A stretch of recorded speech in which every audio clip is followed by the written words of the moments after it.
I'm Chuck. And I'm D. Well, it's been a while. Yes, it has. We were spoiled with a lot of fights. It was a lot of fights in the month of June and May, June, and now the July came around, and we seen that it wasn't as many fights this month as it was the previous months, but which made our producer happy. Right. Well, we needed a break anyway too, so I spent too much time with you already. So, well, you ain't never been more truthful than you were right there.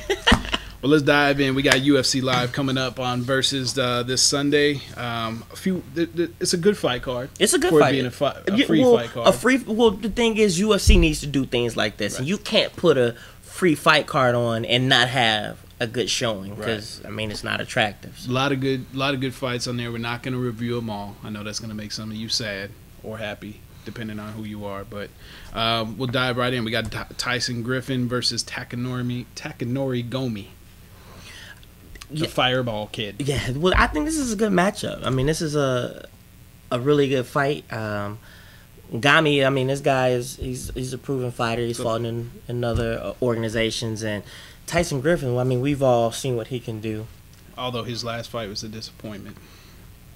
It was, but I think Tyson Griffin still has a good shot at being a title contender. I mean, can he beat Frankie Edgar or BJ Penn?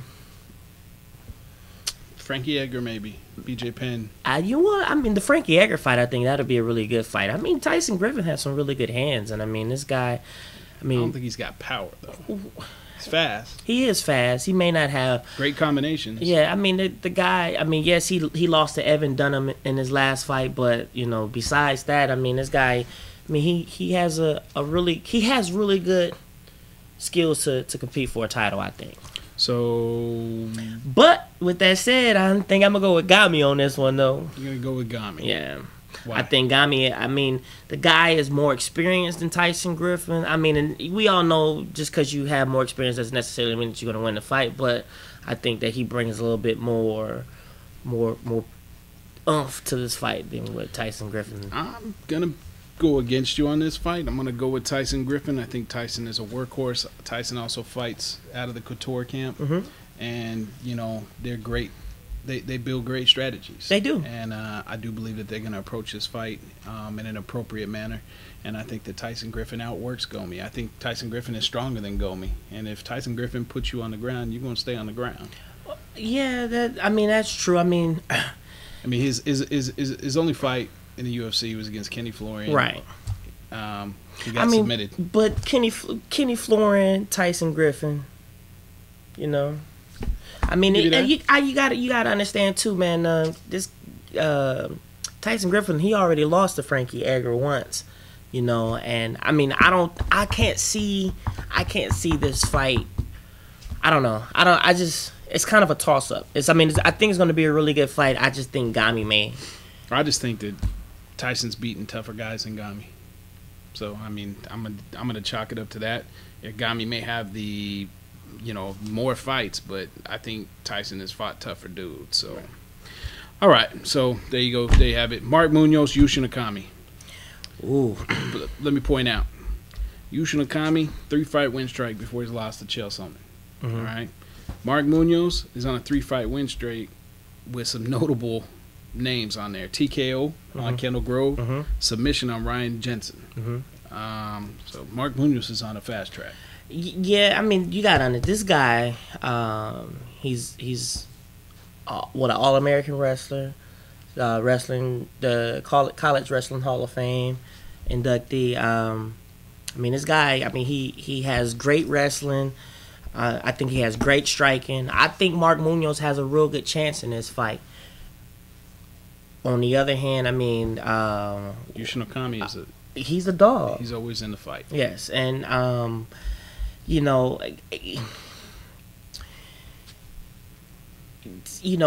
notable wins that Mark Munoz has over some of his opponents. I don't think they're just some outland really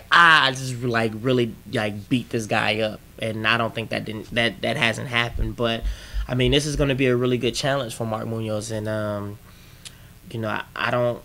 Could boost him up to title contention. Oh yeah, well yeah. I mean, Yushin Okami is that guy. He's that stepping stool. He can be that stepping stool. Mm-hmm. I mean, but Mark Munoz at 185 going up against Chael Sonnen or Anderson Silva.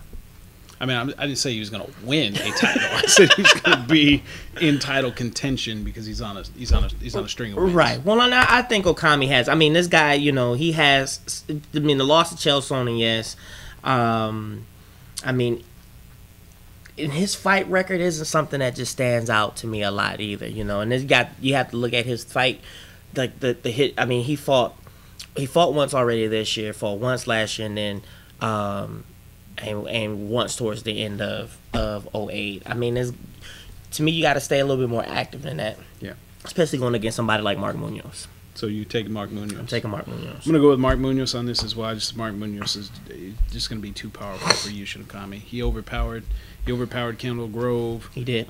He overpowered Ryan Jensen. I think he's going to overpower Yushin Okami. And basically do whatever he wants to with Yushin Okami. So Mark Munoz on that one as well. Speaking of long times between fights, John Bones Jones, the dog of all dogs. Guy's a dog. Fighting up against Vladimir Metishenko. Vladimir Metishenko, yeah.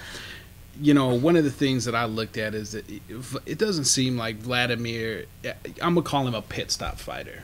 He's going through life. He thinks about it. He decides, you know what? It'd be great. Let me just drop in the UFC and see if I still got it. The guy he's a sporadic fighter. I mean, it's been a while since he's fought 2 fights in 1 year. Mm-hmm.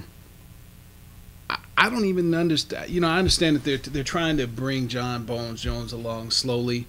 I don't even know why you would want to have a Vladimir Metishenko on your resume, but okay.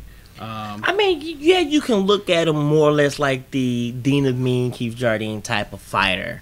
I don't see Matishenko coming in there, and I mean, his athleticism isn't what John Jones has, right. Obviously.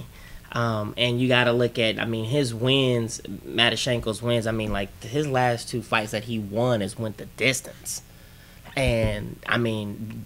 And to be quite honest with you, John Jones is 10-0. Yeah. I mean, I'm sorry, 11-0. Easily. I'm sorry. Who reffed that fight? It wasn't Yamazaki. It wasn't Mario. It was a dude with the porn mustache. I can't. The let's get it on. That guy. No. I can't think of his name. It's not boxing. No. That was like a Mills Lane type. Anyway, but I just don't think. Let me ask you a question. Let's go back to that fight. Mm-hmm. Matt Hamill. Who asks a deaf man if he wants to continue to fight? Now, that's true. That's true. But my thing, I don't know, man. Matt Hamill's known for reading lips too, so.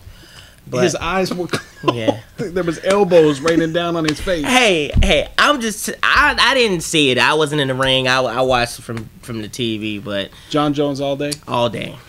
John Jones going to destroy this guy. Right. It's not even I think there's better fights on the card. Yeah. Obviously, I want to see John Bones Jones, but there's better fights on this card. So, well, in retrospect to the Strikeforce Challenger series that just passed, on this past weekend, I have to give a shout out to Sarah Kaufman, who actually beat her opponent by a powerbomb knockout.